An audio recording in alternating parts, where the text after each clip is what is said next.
നമസ്കാരം, ഭാരത് ലൈവിലേക്ക് സ്വാഗതം. പാണ്ഡൻ നായുടെ പല്ലിന് ശൗര്യം പണ്ടേ പോലെ ഫലിക്കുന്നില്ല എന്ന് ആരംഭിക്കുന്ന ഒരു പദ്യം, ഒരു കവിത കുഞ്ചൻ നമ്പ്യാർ രചിച്ചിട്ടുണ്ട്. അത് അക്ഷരാർത്ഥത്തിൽ ശരിയായിരിക്കുകയാണ്.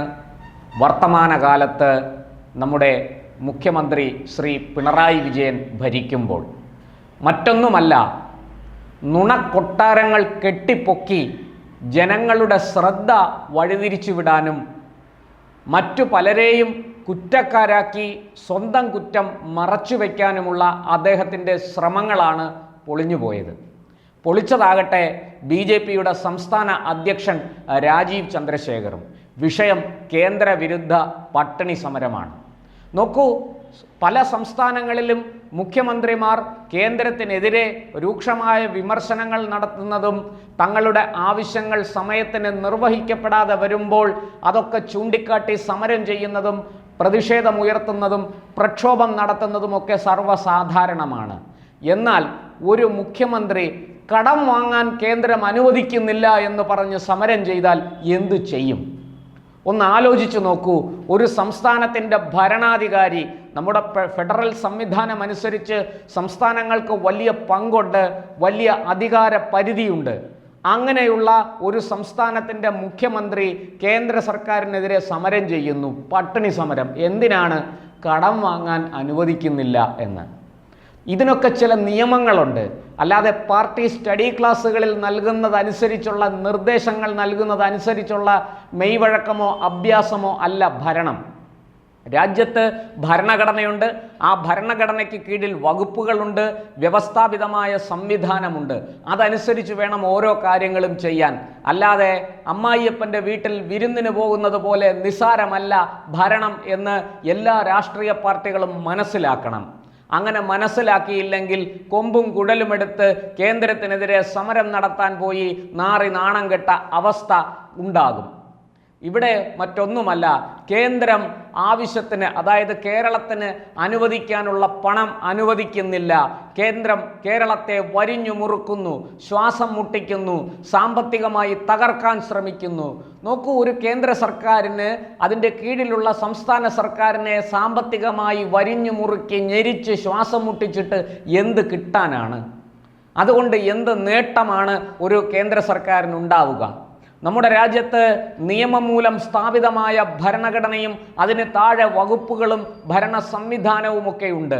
ഇനി കേന്ദ്ര സർക്കാർ നിരുത്തരവാദപരമായി നിയമവിരുദ്ധമായി പെരുമാറിയാൽ അതൊക്കെ കോടതികളിൽ ചോദ്യം ചെയ്യാൻ കഴിയും. ഇവിടെ ഹൈക്കോടതി മുതൽ സുപ്രീം കോടതി വരെ ഈ വിഷയവും ചൂണ്ടിക്കാട്ടി സംസ്ഥാന സർക്കാർ പോയപ്പോഴൊക്കെ എന്താണ് തിരിച്ചടി കിട്ടിയതെന്ന് നമുക്കറിയാം. കേന്ദ്ര സർക്കാരിന് മേൽ പഴിചാരി സ്വന്തം കുറ്റങ്ങൾ മറച്ചു വയ്ക്കാനാണ്, സ്വന്തം വീഴ്ചകളിൽ നിന്ന് ജനശ്രദ്ധ തിരിക്കാനാണ് സംസ്ഥാന സർക്കാർ ശ്രമിക്കുന്നതെന്ന് BJP സംസ്ഥാന അധ്യക്ഷൻ രാജീവ് ചന്ദ്രശേഖറിൻ്റെ ആരോപണങ്ങൾ അസ്ഥാനത്തല്ല എന്ന് കണക്കുകൾ തെളിയിക്കുന്നു. ഞാൻ വിഷയത്തിലേക്ക് വിശദമായി വരാം. മുഖ്യമന്ത്രി ഇന്നലെ ഇവിടെ ഒരു സത്യാഗ്രഹ സമരം നടത്തിയത് മാധ്യമങ്ങളെല്ലാം റിപ്പോർട്ട് ചെയ്തു. കേരളത്തിലെ CITU മാധ്യമ തൊഴിലാളികൾ, അങ്ങനെ തന്നെ പറയേണ്ടി വരും, അവർ ഏകപക്ഷീയമായി വലിയ രീതിയിൽ മുഖ്യമന്ത്രിയുടെ സമരത്തിന് വലിയ പ്രചാരം കൊടുത്തു. എന്നാൽ അല്പസമയം കഴിഞ്ഞപ്പോൾ മുഖ്യമന്ത്രി സത്യാഗ്രഹ സമരം ആരംഭിച്ച് ഏതാനും മണിക്കൂറുകൾ കഴിഞ്ഞപ്പോൾ BJPയുടെ സംസ്ഥാന അധ്യക്ഷൻ രാജീവ് ചന്ദ്രശേഖർ കണക്കുകളുമായിട്ട് രംഗത്ത് വന്നു. അദ്ദേഹം കള്ളം പറയാത്ത കണക്കുകൾ മാധ്യമങ്ങളുടെ മുന്നിൽ അവതരിപ്പിച്ചതോടുകൂടി ഈ പട്ടിണി സമരം ഷൂ എന്ന് പറഞ്ഞ് കാറ്റുപോയ ബലൂൺ പോലെയായിപ്പോയി. നോക്കൂ, എത്ര തന്മയത്വത്തോടെയാണ് മുഖ്യമന്ത്രി നുണയുടെ ഒരു കൊട്ടാരം കെട്ടിപ്പൊക്കി കൊണ്ടുവന്നത് എന്ന് നമുക്ക് കണക്കുകൾ താരതമ്യം ചെയ്താൽ മനസ്സിലാകും. 2004 UPA സർക്കാർ അധികാരത്തിൽ കയറുമ്പോൾ ഏതാണ്ട് 50-ലധികം സീറ്റുകളുമായിട്ട് അതിനെ പിന്തുണച്ചവരാണ് ഇടതുപക്ഷം. അന്ന് പറഞ്ഞത് വർഗീയ കക്ഷിയായ BJPയെ അധികാരത്തിൽ നിന്ന് അകറ്റി നിർത്താൻ വേണ്ടിയിട്ട് കോൺഗ്രസിനെ ഞങ്ങൾ പിന്തുണയ്ക്കുന്നു എന്നാണ്. ഭരണത്തിൻ്റെ സുഖശീതളിമയിൽ കോൺഗ്രസിനെ മുന്നിൽ നിർത്തി പല നേട്ടങ്ങളും ഇടതുപക്ഷം കൊയ്തു. ഞാൻ അതിലേക്കൊന്നും പോകുന്നില്ല.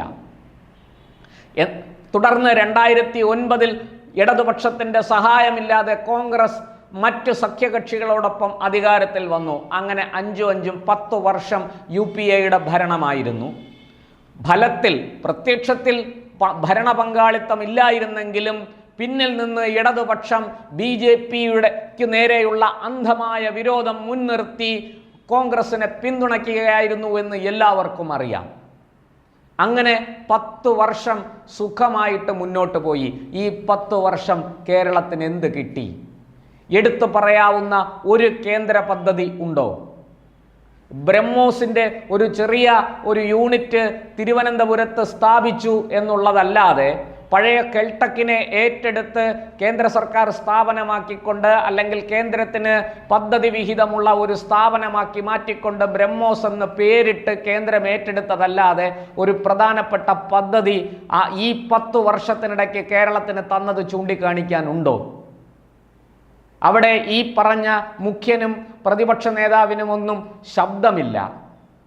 ഇനി ആ കാലത്ത് അനുവദിക്കപ്പെട്ട പണം എത്രയാണ്? ഈ 10 വർഷം കൊണ്ട് UPA സർക്കാർ ഗ്രാൻറ്റുകളായും പദ്ധതി വിഹിതമായും ഒക്കെ കേരളത്തിന് നൽകിയത് 72,000 കോടി രൂപയാണ്.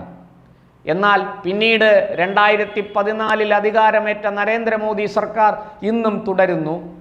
2014 മുതൽ 2024 വരെയുള്ള കണക്കുകൾ എടുക്കുമ്പോൾ കേന്ദ്ര സർക്കാർ കേരളത്തിന് നൽകിയത് 3.2 ലക്ഷം കോടിയാണ്.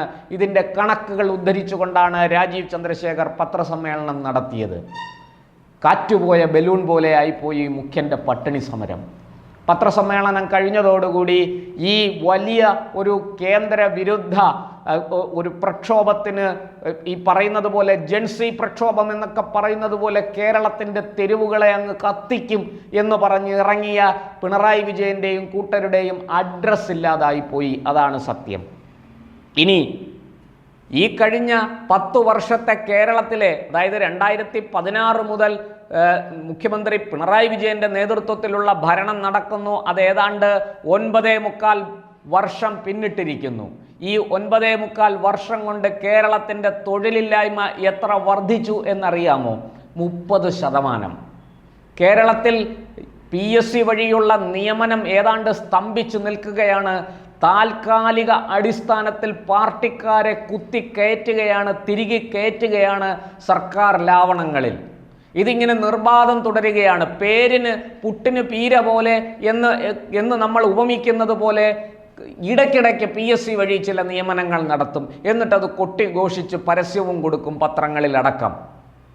PRDക്കും ഇപ്പോൾ മറ്റു വലിയ ജോലികളൊന്നുമില്ലല്ലോ. മുഖ്യമന്ത്രിയുടെ അവദാനങ്ങൾ വാഴ്ത്തിപ്പാടുന്നതല്ലാതെ കേരളത്തിൽ വേറെ എന്താണ് നടക്കുന്നത്? അങ്ങനെ തൊഴിലില്ലായ്മ 30% വർദ്ധിച്ച ഒരു സംസ്ഥാനത്ത് നിന്നുകൊണ്ടാണ് കേന്ദ്ര സർക്കാരിനെ ചീത്ത പറയുന്നത്, കുറ്റം പറയുന്നത്. ഇത് എവിടുത്തെ ന്യായം എന്നാണ് ശ്രീമാൻ രാജീവ് ചന്ദ്രശേഖർ ചോദിക്കുന്നത്. അതുപോലെ കേന്ദ്ര പദ്ധതികൾ കൃത്യമായി നടപ്പാക്കുന്നില്ല. കേന്ദ്ര പദ്ധതിയിൽ പെടുത്തി ഏതാണ്ട് 14,000 കോടി രൂപയുടെ പദ്ധതികൾ ഇവിടെ നടപ്പാക്കാനുണ്ട്. അത് നടപ്പാക്കാനില്ല. അതിൻ്റെ വിശദമായ കണക്കുകളെല്ലാം രാജീവ് ചന്ദ്രശേഖർ അവതരിപ്പിച്ചു. ഞാനിപ്പോൾ അതിലേക്ക് പോകുന്നില്ല. കേന്ദ്രത്തിൻ്റെ വിവിധ പദ്ധതികൾ നമുക്കറിയാം. PM ശ്രീ പദ്ധതിയിൽ നിന്ന് കേരളം ഒളിച്ചോടിയത് എങ്ങനെയാണെന്ന് നമുക്ക് നേരിട്ടറിയാം. ഈ സമീപകാലത്ത് നടന്നതാണ്. നഗ്നമായ വൃത്തികെട്ട രാഷ്ട്രീയം പറഞ്ഞുകൊണ്ട് BJPയെ എതിർക്കാനെന്ന വ്യാജേന പ്രത്യേക വിഭാഗങ്ങളെ തൃപ്തിപ്പെടുത്തി അവർക്ക് BJPയോടുള്ള എതിർപ്പും വിരോധവും മുതലെടുക്കാൻ വേണ്ടി കേന്ദ്ര പദ്ധതികളെ അട്ടിമറിക്കുകയാണ് കേരളത്തിൽ എന്ന് പറഞ്ഞാൽ തെറ്റു പറയാനാകില്ല. ഇനി കേന്ദ്ര പദ്ധതികൾ പണം അനുവദിക്കുന്നു, ആ പണം ഇവിടെ വരുന്നു, അത് ചെലവഴിക്കുന്നു. ഇത് ചെലവഴിച്ച് കേന്ദ്ര പദ്ധതി ഒന്നാമത് കേന്ദ്ര പദ്ധതി കൃത്യമായിട്ട് നടപ്പാക്കുന്നില്ല. അത് ഈ പറഞ്ഞതുപോലെ തൊട്ടും തൊടാതെയും എന്തെങ്കിലുമൊക്കെ തുടങ്ങി വയ്ക്കും. 5 കൊല്ലം കൊണ്ട് തീർക്കേണ്ട പദ്ധതി 50 വർഷമായാലും തീരില്ല എന്നതാണ് അവസ്ഥ. അതിനാകെയുള്ളൊരു അപവാദം വിഴിഞ്ഞം തുറമുഖമാണ്. അതാകട്ടെ സ്വകാര്യ കമ്പനി ഏറ്റെടുത്ത് നടത്തുന്നത് കൊണ്ട് അത് കൃത്യമായിട്ട് നടക്കുന്നു. അവിടേക്ക് കൊടുക്കാനുള്ള പണം ഒരുവിധമൊക്കെ കൊടുത്ത് തീർത്തിട്ടുണ്ട്. ഇല്ലെങ്കിൽ അവർ പണി നിർത്തും, ആകെ നാറി നാണം കെടും. അതുകൊണ്ട് അതിന് ഇട കൊടുക്കാതെ കൃത്യമായിട്ട് അത് നടക്കുന്നുണ്ട്. ബാക്കി കേന്ദ്ര പദ്ധതികൾ ഏതാണ് കേരളത്തിൽ കൃത്യമായി നടക്കുന്നത്? ഇവിടെ അതുമാത്രമല്ല, കേന്ദ്ര പദ്ധതികൾ നടപ്പാക്കുമ്പോൾ അതിൻ്റെ യൂട്ടിലൈസേഷൻ സർട്ടിഫിക്കറ്റ് കൊടുക്കണം. ആ സർട്ടിഫിക്കറ്റ് ഇന്നു വരെ കൊടുത്തിട്ടില്ല, കൊടുക്കുകയുമില്ല. കാരണം ഈ പണം, കേന്ദ്ര പദ്ധതികൾ നടപ്പാക്കാൻ വേണ്ടി അനുവദിക്കുന്ന പണം ഇവിടെ വകമാറ്റി ചെലവഴിക്കുകയാണ്. ഇത് ഇന്നും ഇന്നലെയും തുടങ്ങിയതല്ല. കേരളം മാറി മാറി ഭരിച്ച ഇടതും വലതും മുന്നണികൾ കേന്ദ്ര പദ്ധതികൾക്ക് വേണ്ടി നൽകുന്ന പണം വക മാറ്റി ചെലവഴിച്ചു കൊണ്ടിരിക്കുന്നു. പിന്നെ എങ്ങനെ യൂട്ടിലൈസേഷൻ സർട്ടിഫിക്കറ്റ് കൊടുക്കും?